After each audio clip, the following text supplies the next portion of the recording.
I've reviewed the data online, I've talked to a ton of college students. Everyone is missing this one question. It's time to make a video.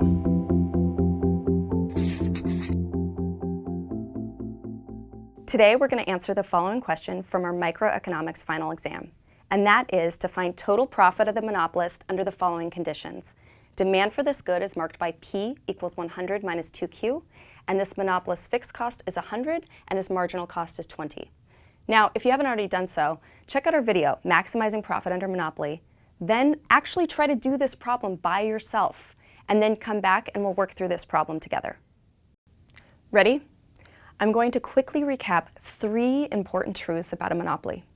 These points are covered in great detail in our monopoly video, but they're worth repeating as they'll form the initial steps for solving our problem today. Monopoly truth number 1, monopolists have market power. They're a big player in the market, or in the classic case, they're the only player in the market, which means that the quantity the monopoly produces actually affects the market price. You can think of them as price makers in their market. Monopoly truth number 2, when a monopolist is choosing how much to produce such that it maximizes its profits, monopolists behave the exact same way as their competitive counterparts.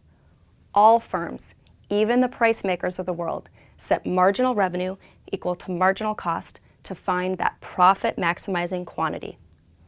And monopoly truth number 3, because monopolists are price makers, their marginal revenue is no longer simply the price of the good, as it is for a competitive firm.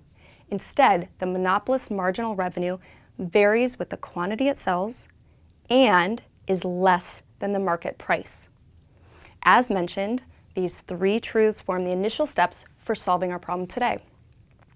First, we actually need to find the monopolist's marginal revenue curve. We then set marginal revenue equal to marginal cost, as we always do, to find that profit maximizing quantity. From there, we use quantity to find the firm's profit maximizing price. And finally, once we have the monopolist's price and quantity, we can then find the monopolist's total revenue and total cost to solve for profit. Step 1 is to find the monopolist's marginal revenue. The shortcut to finding the marginal revenue curve is to simply double the slope of our demand curve. And that's it. One thing to note here, that shortcut only works for linear demand curves, but that makes it sound way fancier than it is. A linear demand curve is literally just a straight line. Now, if you'd like me to derive the marginal revenue curve in a future video, just let me know by voting at the end. In this instance, the slope of our demand curve is 2, double that to 4, and we arrive at a marginal revenue of 100 minus 4Q. Step 1 is complete, and we can now move on to step 2, which is to set marginal revenue equal to marginal cost and solve for the profit maximizing quantity. The monopolist's marginal cost, as you know, is 20. Set that equal to the marginal revenue and solve.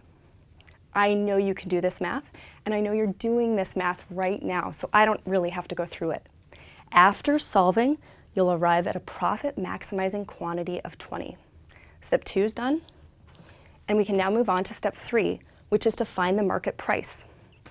If the monopolist sells 20 units, what is the maximum price it can charge as the price maker? To find out how much consumers are willing to pay given this quantity, we turn back to our demand curve, which provides us with a clear relationship between the price and the quantity of a good. Simply plug Q into the demand curve and solve for the maximum price the monopolist can charge. Again, I know you're going through these steps right now, so I don't have to go through each one. We'll eventually solve for a price of 60, and now step 3 is also done. We now have our monopolist's profit maximizing price and quantity. To find a monopolist's profit, or any firm's profit for that matter, we need to find how much money this firm is spending and subtract it from how much money this firm is making. Now, if you're an econ nerd like I am, that's just another way of saying find total costs and subtract it from total revenue.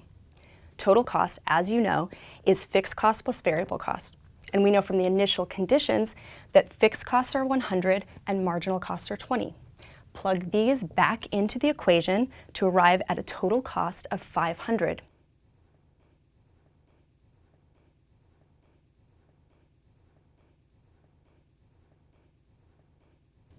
Total revenue is simply the units sold, or the quantity, times the price. After plugging in our price and quantity, we'll arrive at a total revenue of $1,200.